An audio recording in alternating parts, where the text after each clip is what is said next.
for the Young Marine News Network in sunny Orlando, Florida, for the Adult Leadership Conference 2019, and I'm here with the Division Young Marines of the Year. Just a couple of months ago, I had the opportunity to go to Guam and Iwo Jima for the second time. As these Division Young Marines of the Year, this was their first time going. I know you guys had a blast. It was absolutely outstanding to be able to fly over Iwo Jima and look down on the island. It was such an incredible sight. And then to even hike to the top of Suribachi, I can only imagine what they went through. I know it was a challenge for us, but I can only imagine how hard it was for them.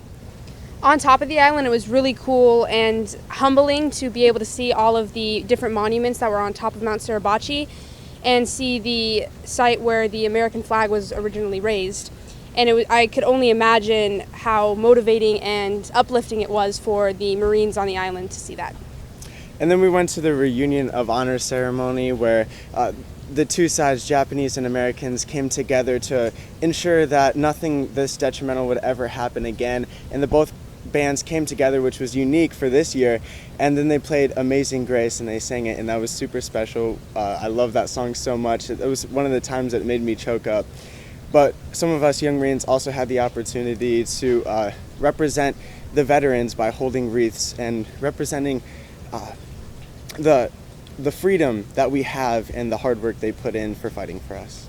Throughout the week, we had the opportunity to talk to and get to know some of these amazing veterans. One of the veterans that had a really big impact on us was a gentleman named Mr. Gill.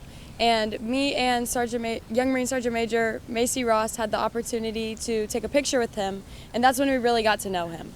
When he first tried to join the war, he was actually 16 years old, and they declined him because of his age, even though he tried lying about it, and they told him that he needed to graduate high school. So when he graduated high school and he was eligible to join the war, he was actually too short. He was 4'8", and I believe he needed to be 5'2". 5'2". So he ended up lying about his height the first time, and it didn't work, so they had to drop the measurement thing behind his head, so that way he actually looked like he was 5'2". He had went through basic training and everything like that. They were going to put him on a ship because of his height. So he could maneuver around the ship and do everything that everyone else could do, but he could do it even better because of his height. So The best thing about Gil, though, although his stories were incredible, one of the best things that we got to know about Gil was his positive attitude. He had been through World War II and back, and he was like the smiliest, happiest guy you could ever meet. He loved telling his stories, and he loved getting to know all of us and the other people on the island, and it made such a huge impact that, like, even this man who is just a survivor can still be positive, and that made a huge impact on all of us. We're here at the Pacific War Museum for a fiesta with all of the Marines and Marine veterans here on the island of Guam. It's an annual event where we do a send-off to all of us that have been on this journey from Guam to Iwo Jima this week. And what a great week it's been, nonstop for the young Marines and I. You know, we started out with a long day of flying on Thursday. We got onto Guam. The first day here, we did a little bit of time, recovery time, aquatic recovery time, and a little bit of cultural village. I mean, Miss Clausion, what did you think of that? You know, it was great being able to spend time with all the young Marines. We got to snorkel, which was really fun. We got to see all the exotic fish, the beautiful coral reef, and how important it is to protect it. After that, I went to Chamorro Village, which was great. All the young Marines really enjoyed it. Also able to see the local Chamorro dance, which was amazing to see, and just how so in sync they were. It was incredible. Yeah, it really is a great part of Chamorro Village because you get a little bit of the local food, a little local flavor, a little local culture, and of course, yes, some knick-knack shopping to bring back home. You know, and then we went into the tours. It was very fast-paced. Thursday was the tours of the Navy base. We got to tour the museum. We saw the Navy base, all the historic sites during the wartime. Friday was our prep day. You know, we had kind of a classroom day where we went over everything about Iwo Jima, the history, the battle, a little bit about the current state of affairs. We had a big dinner with everybody there. You had a chance to do the color guard with our young Marines. It was great. It was great. All the young Marines were very prepared. They were constantly talking to the veterans. They were very intrigued and engaged in talking with the veterans, hearing their stories, just making them laugh, and you know, it was just a huge important thing we did. Then of course the main reason for being here, the trip to Iwo Jima. What a phenomenal day. The weather was beautiful. The veterans were engaged. You know, the leadership was in full bloom as we got off the airplane. We had the Commandant of the Marine Corps, the Sergeant Major of the Marine Corps, and the Commanding General of the 3rd Marine Expeditionary Force, all there to greet the veterans, and of course we got to be part of the receiving line. I mean, what a great day on the island. Just amazing, wasn't it? You know, it was great. I mean, just being able to march up Mount Suribachi and getting to the top and just feeling a sense of victory, and also a very solemn place it was, just knowing that how many veterans lost their lives that day and everything. And so, you know, it really was, and a great moment for the young Marines to join the active duty Marines there, and the wreath laying ceremony at the end of the memorial service there. We got to tour both the 3rd Marine Division landing sites, the 1st Marine Provisional Brigade landing sites, but we got to wrap that up with a great meal at Jeff's Pirates Cove. Always a good time. Yes, great time, great time. Being there, looking at the scenery and everything, but also looking inside his museum, the things he's collected from the war on Guam and everything. So it was great to be there. But as you can tell from the music behind us, the fiesta's starting to kick off, so I think we got to sign off and join all those Marines down there, I think we do, sir. And here we are again at the National Museum of the Marine Corps, a treasured asset for the Marine Corps history and every Marine around the country. But today is a very special morning. This is where our 3rd iteration of the Public Affairs course is going once again at the museum. We've been able to improve the training and improve the education for our young Marines. Ms. Clausiana, I mean, what have you seen different the last couple days? You know, everything's a lot different. You know, the same concept of how to take a photo and everything's the same how it was in the first public affairs course, but the way they're able to do more practical application. After every class they do, it's a practical application so they can actually do it in the field. And they actually had a unit come out, the Lance Corporal Caleb John Powers unit come out, and they were able to do a practical application with them, kind of like in a real-time event, which they would be doing during the Spaces program. Sure. Not only to be able to help them to learn how to actually adjust to the environment that they're in, but also how to talk to other young Marines, how to interview young Marines, and how to ask appropriately to take a young Marine maybe out for a couple seconds to interview them. So they enjoyed it. Rolling. Action. No, that's really good, and it's very important because the goal of public affairs correspondence is to capture the events in the field during the summer and all year round, having young Marines capturing young Marines on video, film, and photos to help share with all their fellow young Marines around the globe, essentially. And I'm very, very excited to see the improvements and enhancements we've had. And a big shout out to Dave Harrell with Pinnacle Productions that does all of our video, Andy Richardson with GRPR that does all of our public affairs. These are people that you see their names a lot, but they're the guys that are behind the scenes that bring all these videos to you that make us actually look better than we really are, because the outtakes are phenomenal. Good morning, Young Marines. I'm Gunnery Sergeant Rodriguez, and I'm here with Colonel Sackerson, a former Young Marine. Now tell me, how were you introduced to the Young Marines, and when was this? My affiliation with the Young Marine program began in 1977 in Clearwater, Florida. I was part of the Morris F. Dixon detachment down there. I was in the organization from 1977 to about 1980. At that time, the reason I transitioned from the Young Marine program in 1980 is I joined the Clearwater High School Marine Corps Junior ROTC program. When I graduated from high school, I went to the Virginia Military Institute. I've done 5 tours as an artillery officer. I finished up as the Chief of Staff of the Marine Corps' Training Command, where all of our entry-level training pipeline begins. So every Marine goes through Training Command on their way out to the fleet. How do you think the Young Marines positively influenced your Marine Corps career? They gave me the foundation of leadership, integrity, courage to do the right thing. So it really set the foundation for everything that I did, Junior OTC, VMI, and then the rest of my Marine Corps career. The Young Marines in the program teach leadership. How has this also influenced your Marine Corps career? One of the hardest things to do is peer leadership. And so you're thrust in at a very young age to do peer leadership. And that set the condition.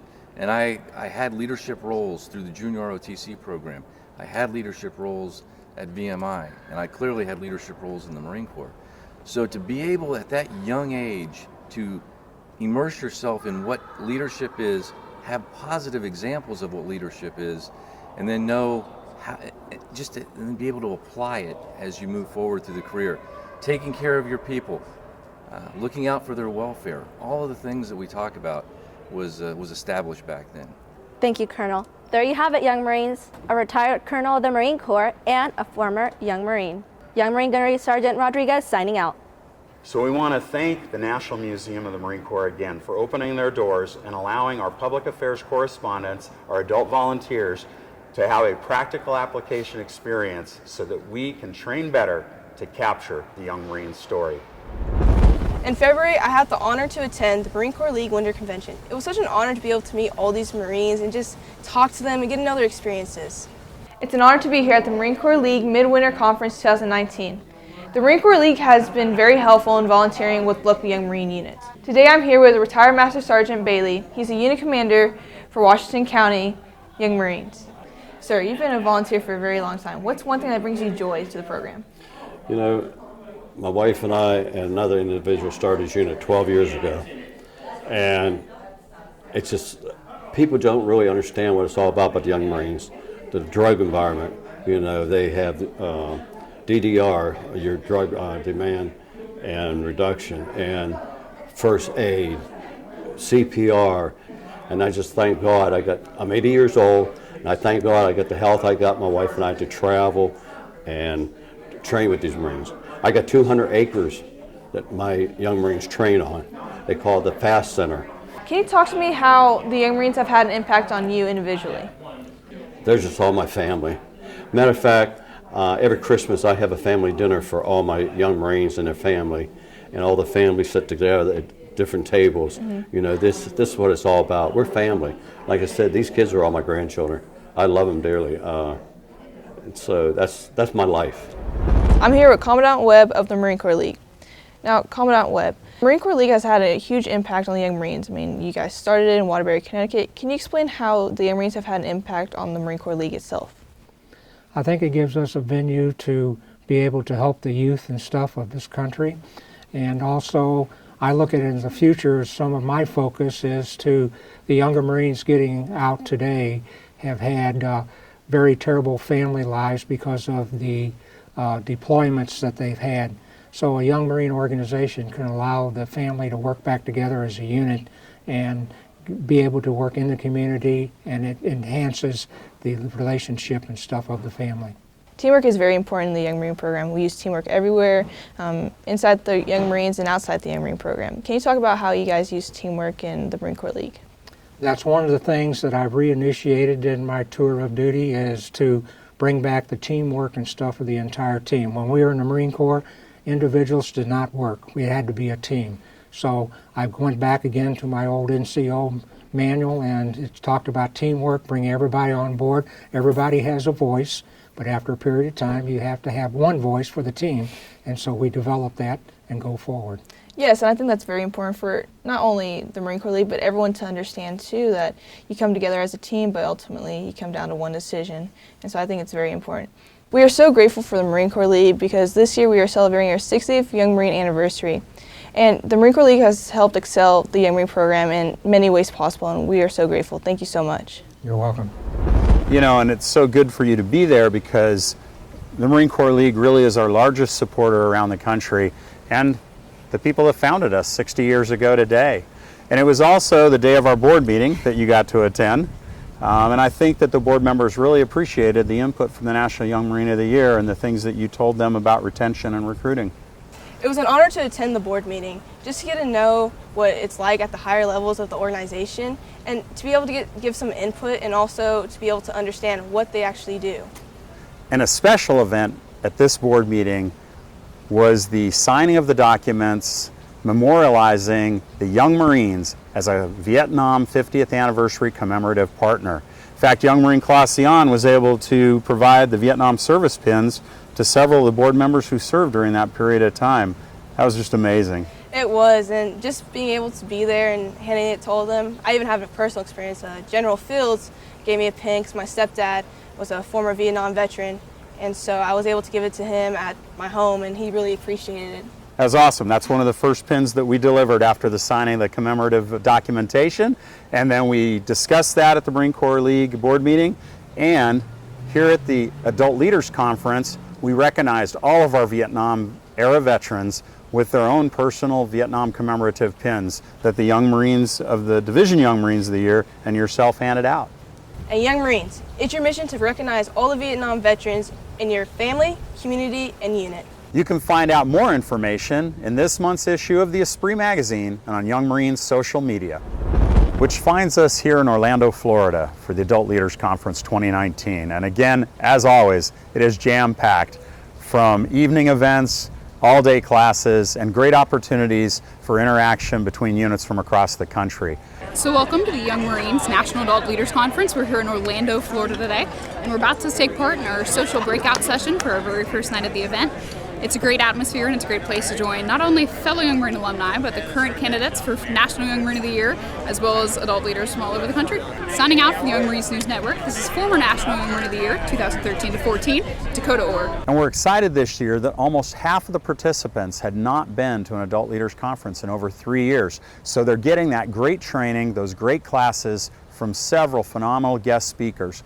Kicking off with a great lecture on the war on drugs being fought around the world by American Armed Forces and supporting agencies that was given by Lieutenant General Rich Mills, USMC retired.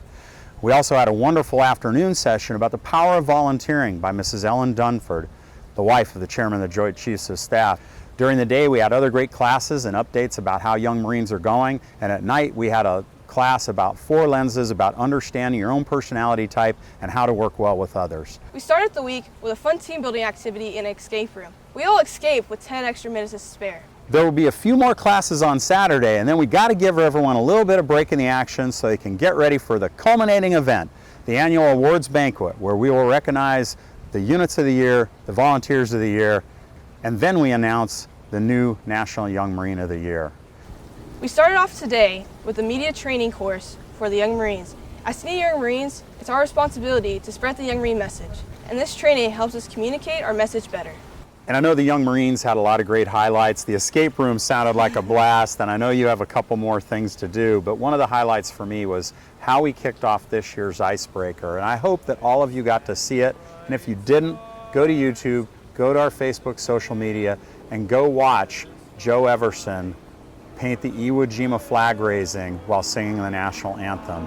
It was just amazing to be here live and give you goosebumps. Watch it for yourself though and see what I mean. Just a phenomenal event and also a phenomenal fundraiser opportunity for scholarships for Young Marines. Kicking off the summer, we have the National Leadership Academy, followed by many other Fun Spaces events. And that is so true. We have great Spaces events going on all across the country this summer. You can follow them on social media if you're not attending and look for next year's Spaces announcements coming out soon. But it all starts at the National Leadership Academy, which we have totally retooled. It's going to be a phenomenal experience for all of you. It's going to be very engaging, more so than in the past. So be prepared for that. I do want to ask all Young Marines, when you're going on a Spaces event and you're doing something this summer, remember, you represent the Young Marines program in all you say and do. And when you're out in the public eye, make sure you're representing the best of this program. I appreciate that very much. And so when we come to the Adult Leaders Conference, that final event is the naming of the new National Young Marine of the Year, which always means that we have to say farewell to our current National Young Marine of the Year. And I have to say that Sergeant Major Clausion, you stepped in firmly, squarely, executed the mission with real gusto, with a smile on your face and energy everywhere we went. And I really thank you for what you brought the last few months to the program and what you've done yourself. And I really am glad that you're going to stay around a little bit to continue to provide leadership and motivation appropriately for Young Marines, wherever you are. But at the end of the day, your National Young Marine of the Year for 2019-2020, Young Marine, Sergeant Major, Megan Lynch.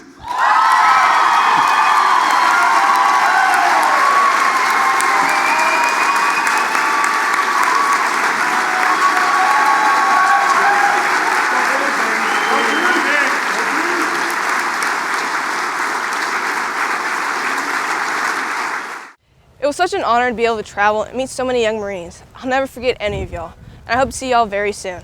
This is Young Marine Sergeant Major Clausion signing off. Signing off for the Young Marine News Network from the Slingshot in Guam. Woo-hoo! Hey Young Marines, we're in the sunshine shape. I'm not gonna say that. I can't. Don't say sunshine shape. I can't say it. Say beautiful sun. Okay. I always. Now we gotta wait.